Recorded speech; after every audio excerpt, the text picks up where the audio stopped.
Io non porterei mai mia figlia di 7 anni ai Gay Pride. Ho visto foto con gente vestita in pelle, col perizoma, messa a 4 zampe, con una palla in bocca e un collare legato attorno al collo. Se mia figlia mi dicesse: papà, ho visto il dottor Roberto Valente con la bandiera della regione Veneto in rappresentanza della stessa regione, vicino a uno messo come un cane con la palla in bocca, mi sai dire qualcosa? Ecco, io non saprei rispondere.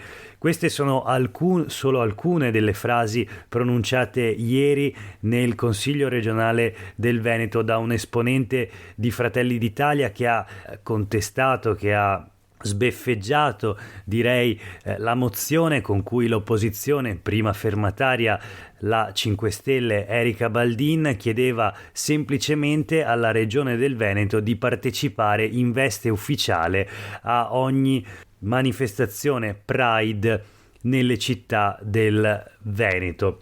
Una richiesta quindi da parte delle forze politiche dell'opposizione a Palazzo Ferrofini di supporto e sostegno all'onda Pride nel mese di giugno, e anche la proposta di illuminare i palazzi delle regioni con i colori arcobaleno, proposte naturalmente bocciate dalla maggioranza di Luca Zaia. Questo è Sveglia Veneto, il primo podcast dedicato all'informazione vista da Nord-Est. Io sono Jack Calcetto, oggi è mercoledì 11 gennaio 2023, la prima notizia del giorno riguarda una regione senza orgoglio, una regione senza Pride, una regione Veneto che appunto è contro le marce arcobaleno che ogni anno si svolgono nelle città del Veneto. Leggiamo rapidamente i titoli dei quotidiani locali di oggi, partendo dal Gazzettino, da cui vi ho letto poco fa le dichiarazioni di un consigliere regionale di Fratelli d'Italia, che ha detto anche un'altra frase che è ripresa nel titolo del Gazzettino: la regione al Pride soltanto con gli assessori vestiti da drag queen. Quella che nella mente di Gio Formaggio, questo è il nome del consigliere regionale di Fratelli d'Italia, probabilmente doveva suonare come una provocazione e invece è soltanto uno sberleffo alla comunità LGBTQ+. Allora, provocazioni appunto di Fratelli d'Italia contro la mozione presentata dalle opposizioni Movimento 5 Stelle, PD e Mondi Civici, l'opposizione che appunto insorge e dice ancora una volta omofobia in Consiglio regionale del Veneto da parte della maggioranza. La polemica anche sul Corriere del Veneto in un articolo di Martina Zambon: diritti LGBTQ+ e Pride, bagarre in Consiglio regionale, siamo al Medioevo, dicono le opposizioni, che contestano anche il presidente Zaia. Le sue aperture in TV sono soltanto parole al vento, la realtà è che la sua maggioranza in regione si comporta in modo totalmente diverso e ha sempre respinto qualsiasi proposta in tema di diritti civili. Anche qui ci sono di nuovo le dichiarazioni di Fratelli d'Italia che a questo punto non leggerei oltre. Ci sono però anche le reazioni, oltre che dalle opposizioni in Consiglio regionale, anche di Rachele Scarpa, la parlamentare trevigiana del Partito Democratico, che dice: all'estrema destra bigotta del Consiglio regionale del Veneto rispondiamo con l'orgoglio delle differenze. Parla di uno show dell'omofobia becera. Trovo triste e desolante, dice Scarpa, che nel 2023 ci sia ancora chi ha bisogno di ridicolizzare ciò che sceglie di non capire. Alla macchiettizzazione proposta dalla destra estrema e bigotta che siede in Consiglio regionale noi rispondiamo con l'orgoglio delle differenze appunto e la gioia di celebrarle alla luce del sole. E aggiunge sempre Rachele Scarpa: ancora omofobia in Consiglio regionale del Veneto, Zaia si dissoci subito e mostri anche di saper guidare però la sua maggioranza. La notizia anche sui quotidiani del gruppo Gedi, per concludere appunto questa prima parte di rassegna stampa: libertà civili, scontro sui diritti gay, questo è il titolo. La regione è contro le marce arcobaleno, l'opposizione, così il Veneto deride un'intera comunità. Più che il Veneto, la regione del Veneto, le istituzioni regionali, di nuovo Fratelli d'Italia che parla di una richiesta ridicola anche a Carnevale, quindi di nuovo definita una carnevalata la marcia, le manifestazioni dell'Onda Pride, e quindi la notizia: la regione non sarà presente in modo ufficiale alle prossime manifestazioni Pride. Bocciata anche l'adesione alla rete di istituzione Redi contro le discriminazioni omotransfobiche e per l'affermazione dei diritti di tutte e tutti, per l'inclusione. Rete Redi, a cui peraltro già diverse amministrazioni comunali, già diverse città del Veneto hanno aderito, tra queste Vicenza, Padova, da poco anche Verona, ma anche comuni non capoluogo come ad esempio il comune di Schio. Ci sono nei quotidiani del gruppo Gedi le dichiarazioni anche di Erika Baldin del Movimento 5 Stelle, prima firmataria della mozione Veneto Pride, che in aula aveva spiegato il senso della sua mozione, sottoscritta anche da tutta le altre forze politiche dell'opposizione, appunto per ribadire l'impegno della regione per superare qualsiasi forma di discriminazione o disuguaglianza. Ma dopo il voto, Baldin è stata costretta a sottolineare come le recenti aperture di Zaia sui diritti civili restano parole al vento. I consiglieri regionali della sua lista hanno votato contro la nostra mozione. E ancora: sono inaccettabili le parole di alcuni consiglieri di maggioranza, come la tesi che sarebbe la nostra mozione a discriminare il Pride, o si tratterebbe di una manifestazione dove le persone simulano atti sessuali di fronte ai bambini, un consiglio regionale che ha il sapore del Medioevo. È vergognoso che nel dibattito in un'aula istituzionale un consigliere regionale di Fratelli d'Italia parli di persone omosessuali travestite da cani allo scopo di sbeffeggiare le manifestazioni del Pride, e che si faccia dell'ironia su un atto di indirizzo politico, una mozione firmata da tutte le forze politiche dell'opposizione, proponendo appunto con fare di scherno che i componenti della giunta Zaia partecipino ai cortei nelle vesti di drag queen. Quello a cui abbiamo assistito è uno spettacolo vergognoso e pieno di violenza verbale, che tra l'altro stride con le comparsate televisive del presidente Zaia quando invoca aperture del suo partito, la Lega, sui diritti civili. In realtà, tra le parole di Zaia e i comportamenti e i fatti della sua maggioranza c'è una distanza siderale. Qui siamo ben oltre il Medioevo. Insomma, questo il commento della prima firmataria Erika Baldin.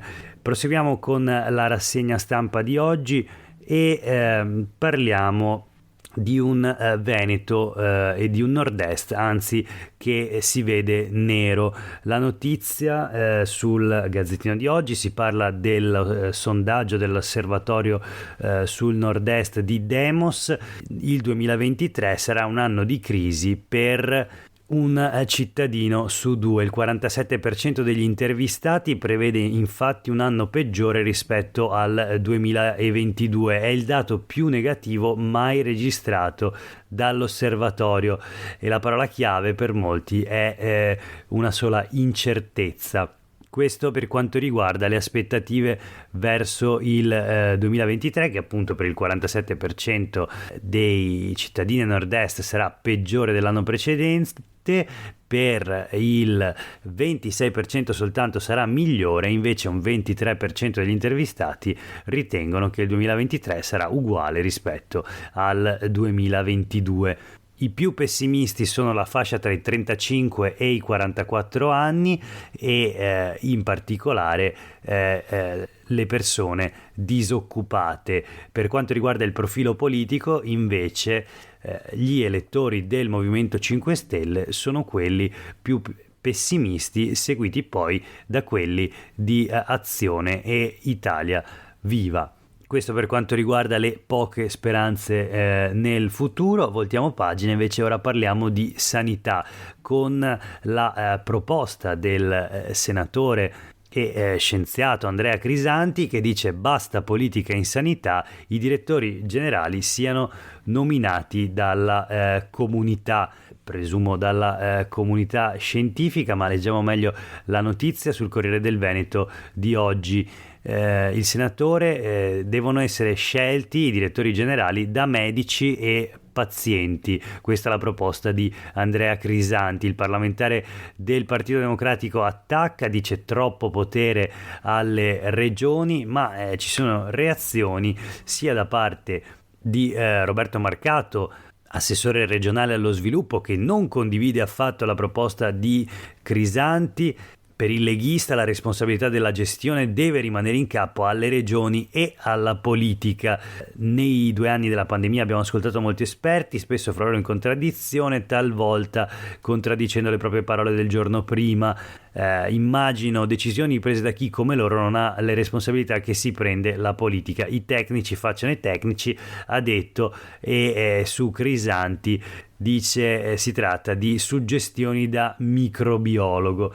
La vicenda, comunque ricapitolata dal Corriere del Veneto, è questa: un'inchiesta della trasmissione Report lunedì scorso ha portato alla luce un nuovo capitolo sul caso dei tamponi rapidi usati in Veneto durante la seconda ondata Covid, già oggetto di un'inchiesta della Procura di Padova. Nelle intercettazioni emerge con chiarezza la divergenza di opinioni su quanto accaduto nel 2020 tra il presidente della regione Luca Zaia e il microbiologo Andrea Crisanti in merito all'uso dei test.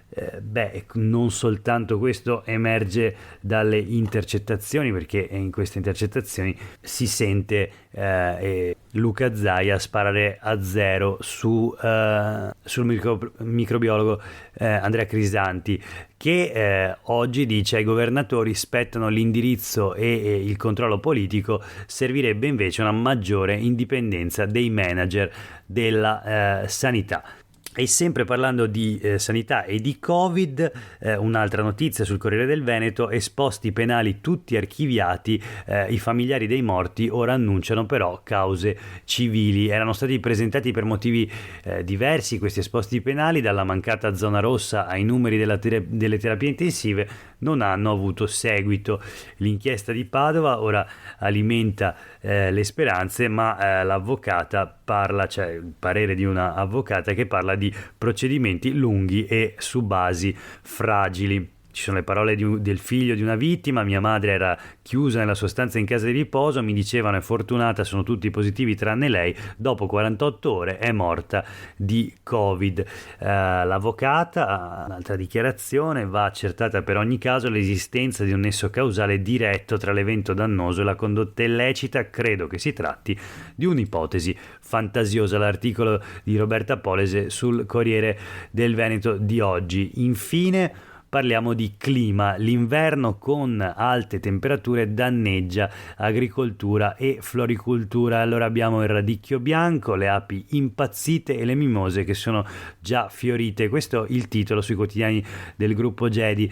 È un vero e proprio caso quello dell'agricoltura impazzita, con non solo l'agricoltura naturalmente, ma tutta la flora impazzita a causa delle temperature elevatissime rispetto alle medie stagionali. La Coldiretti lancia un allarme e ora, se arrivano le gelate, si rischiano ulteriori danni. La notizia anche non solo sui quotidiani del gruppo Gedi ma anche sul Corriere del Veneto: peschi in fiore, radicchi, arbusti e il caldo anomalo in Veneto porta a una guerra tra specie. Ieri registrati fino a 15 gradi nelle città, raccolti malattie, i botanici insomma sono in allarme. Ci sono le foto: i peschi in fiore a Padova, radicchi cresciuti in altezza e totalmente improduttivi, campi fioriti ad Albignasego, sempre nel Padovano. Questo per quanto riguarda il clima e la crisi climatica, il cambiamento climatico.